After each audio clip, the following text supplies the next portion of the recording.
I'm T Love, and this is the Love Song Podcast, a Love Song media production. As always, we are sponsored by Shirts and More, located at 2517 Jacob Street in Wheeling, West Virginia.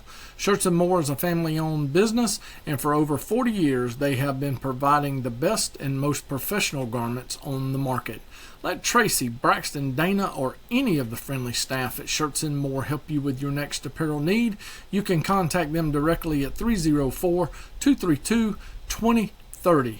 Tell them T Love sent you. I guarantee you they'll take care of you. Episode 38. The U.S. is attacked and did not counter.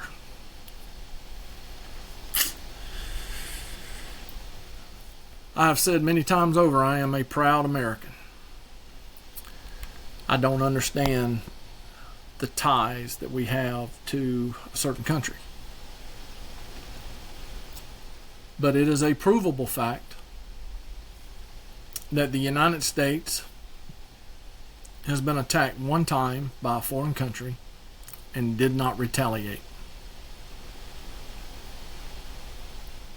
The U.S. Liberty incident was an attack on a United States Naval Technical Research Ship, otherwise known as a spy ship. The USS Liberty, by Israeli Air Force jet fighter aircraft and Israeli Navy motor torpedo boats on June the 8th, 1967, during the Six-Day War. The attack killed 34 crew members, naval officers, seamen, 2 Marines, and 1 civilian, an NSA employee. It also wounded 171 crew members and severely damaged the ship. Both the Israeli and the United States government conducted inquiries and issued reports that concluded the attack was a mistake due to Israeli confusion about the ship's identity. They thought it was an Egyptian trawler. Even though the United States USS Liberty is 200 foot longer.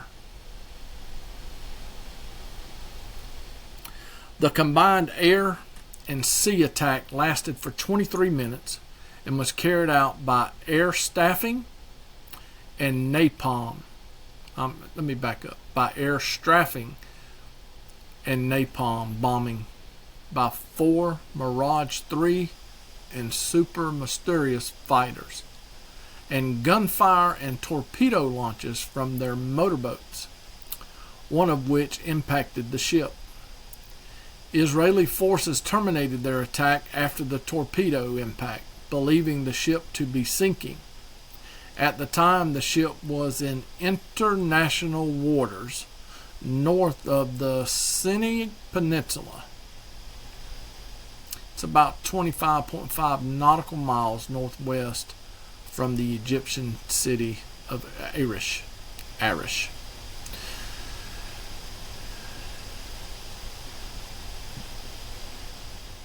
This ship is in international waters, so it doesn't make 2 rats but what they thought it was. It doesn't matter. It's in international waters. And they still attacked it. Israel apologized for the attack, saying the USS Liberty had been attacked in error after being mistaken for an Egyptian ship.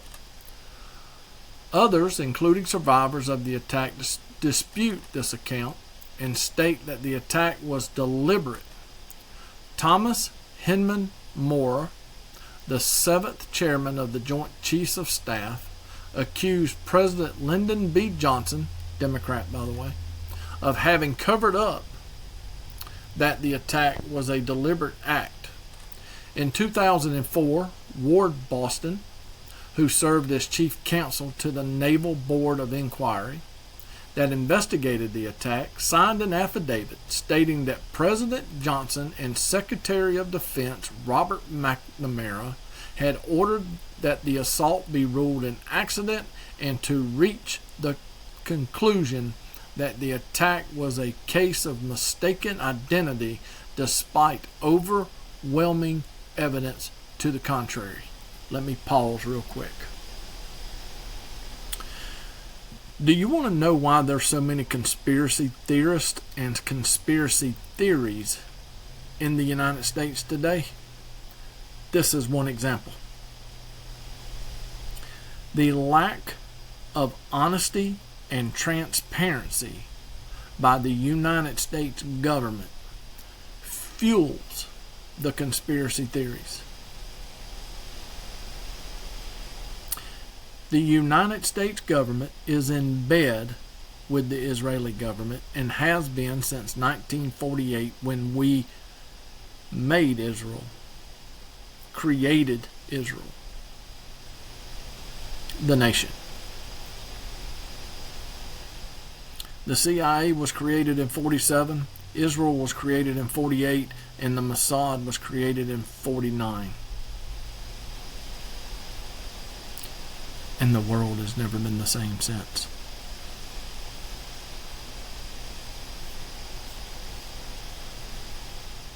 In May of 1968, the Israeli government paid $3.32 million to the United States government in compensation for the families of the 34 men killed in the attack. In March of 1969, Israel paid a further $3.57 million to the men who had been wounded. In December of 1980, it agreed to pay $6 million as the final settlement for material damage to the ship, plus 13 years of interest.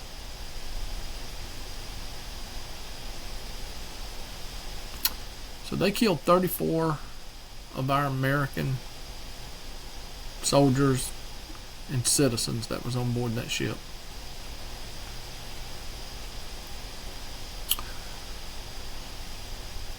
They paid $3 million. Then they paid another 3.5, so that's 3.8. And then they paid 6, so they paid right at $10 million.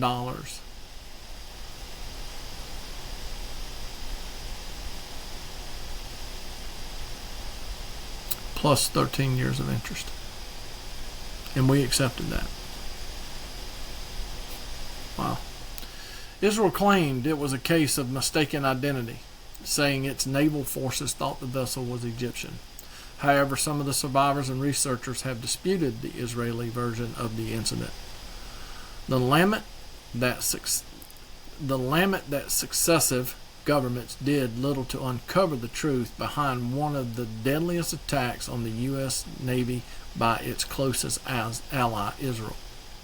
This year, the attack has come under renewed attention after U.S. Representative Thomas Massie called for an investigation into the unprovoked attack during a speech on the floor of the House of Representatives.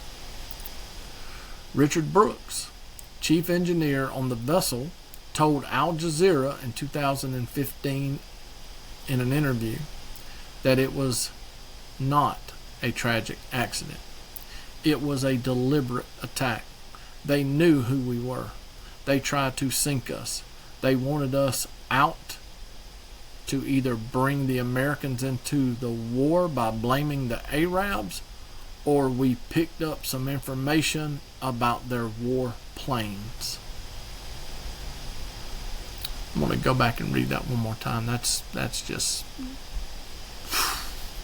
man, that just gave me chills. Richard Brooks, who was chief engineer on the vessel, told Al Jazeera in 2015 that it was not a tragic accident. It was a deliberate attack.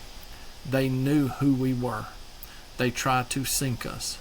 They wanted us out to either bring the Americans into war by blaming the Arabs, or we picked up some information about their war planes.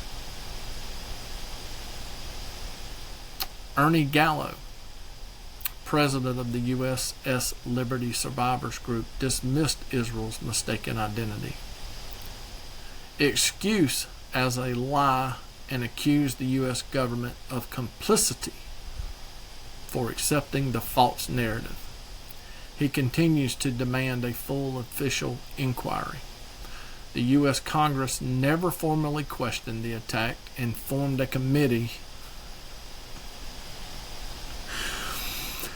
They formed a committee to investigate the tragedy. But Israel has a history of espionage against the United States. Israel shares close military and intelligence ties with the U.S., with Washington providing billions of dollars in military assistance for decades. The two countries have coordinated in military operations. The USS Liberty attack remains a dark chapter, but is the only instance of Israel taking aggressive action or conducting intelligence operations against the United States.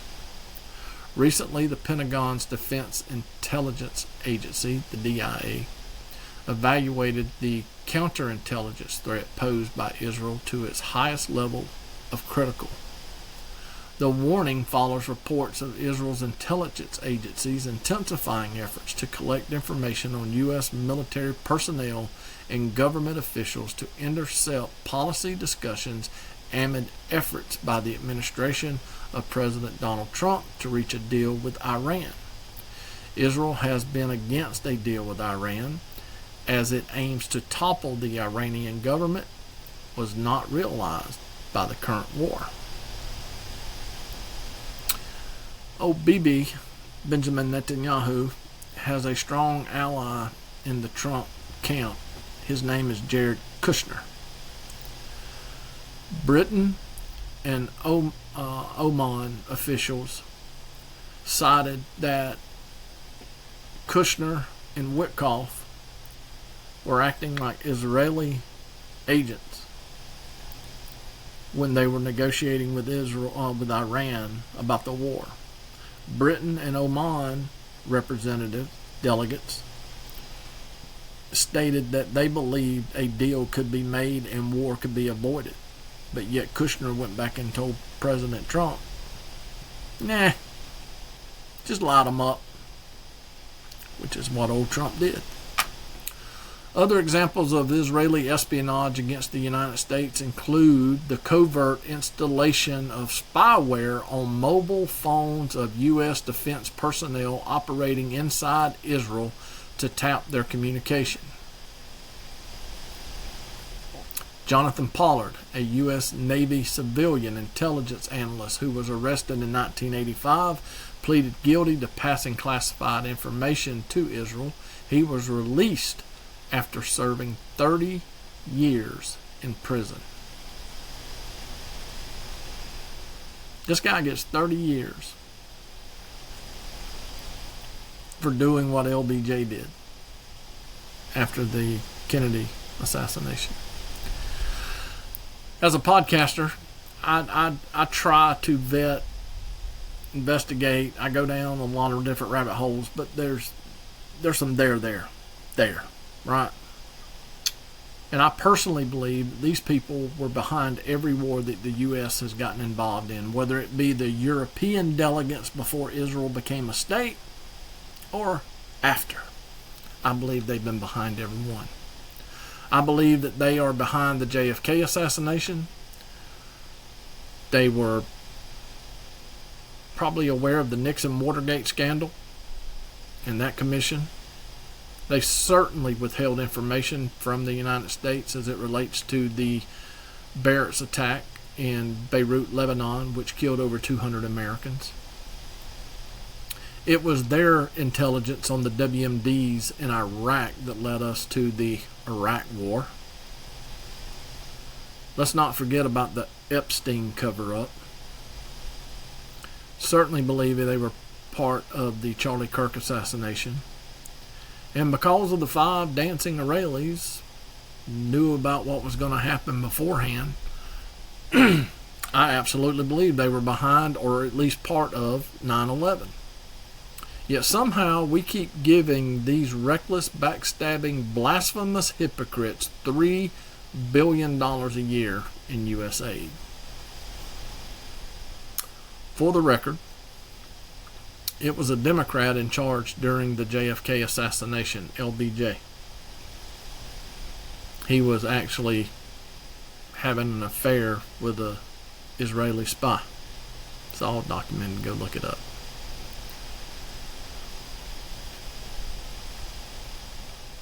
Lyndon B. Johnson was the president during the USS Liberty attacks. He's also a Democrat. The Watergate Commission, Democrat. And the Republican was in charge during all the rest of the junk. As I keep saying over and over and over again on this podcast, stop being a Democrat, stop being a Republican. Neither represents you as an American citizen any longer. They have both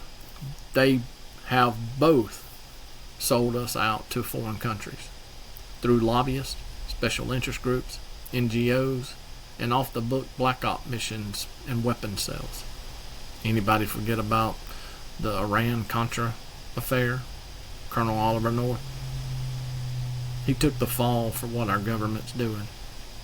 Don't forget about Operation Northwoods, where the government was going to blow up Miami and, blow out a couple, airliners out of the sky, and they were going to attack D.C. and a couple other cities, and they were going to blame it on Cuba so we could go to war. And this guy, let me get back up and quote him correctly.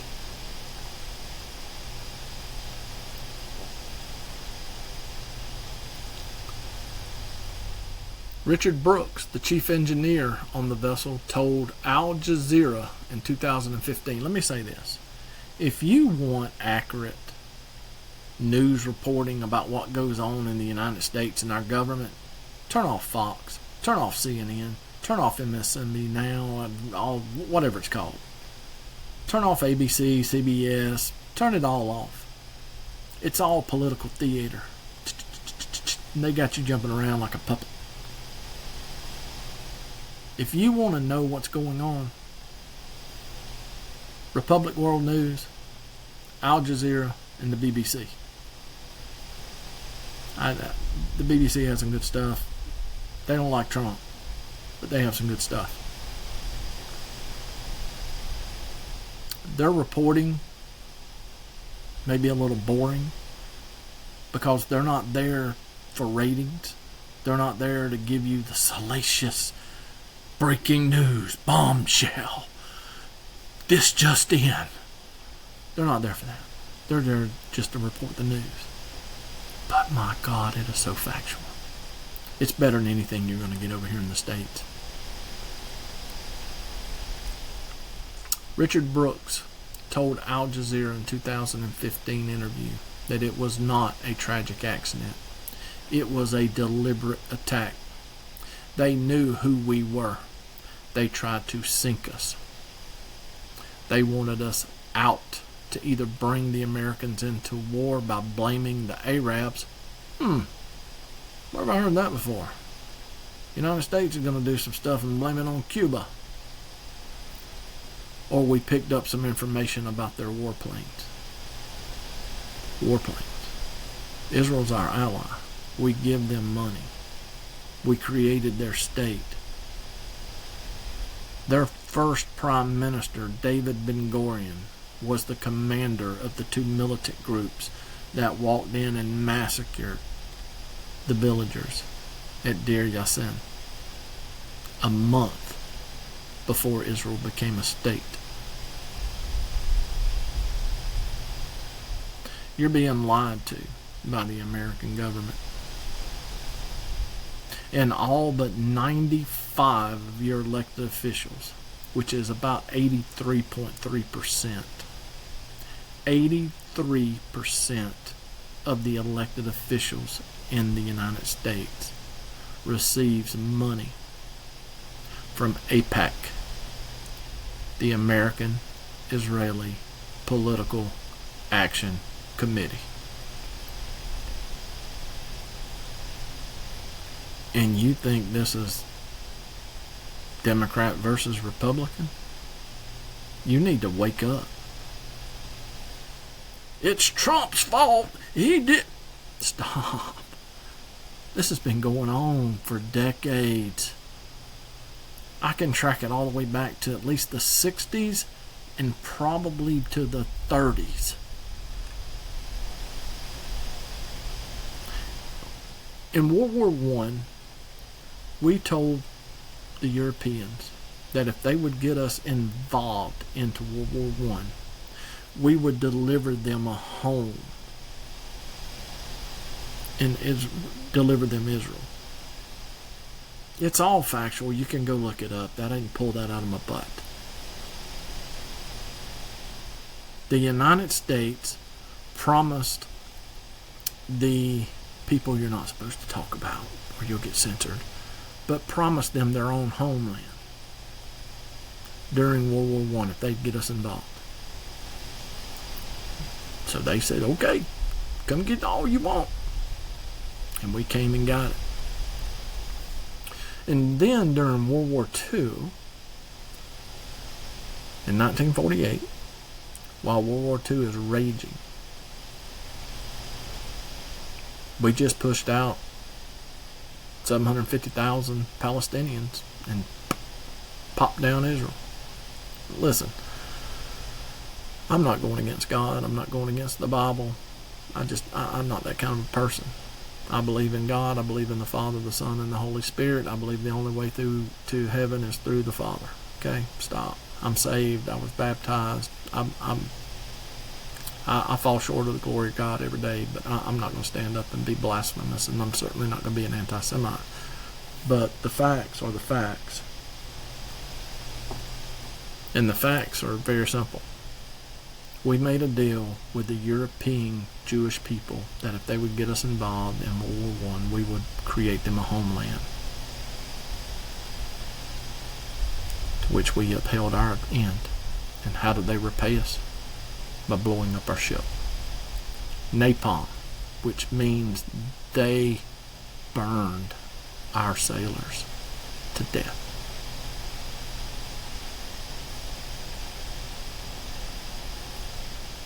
And we're defending them. We're giving them $3 billion a year. Another 242 Marines died in Beirut. Now, Israel didn't do that, but they knew about it and they didn't pass that information along. The intelligence, they didn't pass it along to us, which resulted in those boys being killed. Benjamin Netanyahu, his own president. Yes, Israel has a president. His own president will not pardon him for his war crimes, because he is not a descendant of the faith of Abraham. He is a descendant of the flesh. He is a genocidal maniac. And while Trump is over here trying to make peace with Iran, he's over here blowing up Lebanon. Stop being a Democrat. Stop being a Republican. Start being an American. Open your eyes. I'm sorry, but I opened my eyes during Bush 43's reign. The 9/11 cover-up, the lies about WMDs. Obama wasn't any better ushering in all the crap he did. Biden was a disaster. Trump, I thought he did a good job in his first term. Absolutely is pitiful in his second term. His compromise with Israel is beyond contestation. But at some point, you got to quit believing in the man, believing in the party. It doesn't matter if it's the elephant or the donkey. They both suck. They're both crooked. They're both compromised. They're both corrupt. And they're both complicit in each other's cover-ups. That is the thing. In almost every single episode I do, I say those words. Because every single episode that I do, I uncover the BS that's been told to us. You gotta stop. We're all just one accident, one diagnosis, or one unexpected phone call from living a much different life. I implore you, be humble, stay kind, show your love, go check on your people.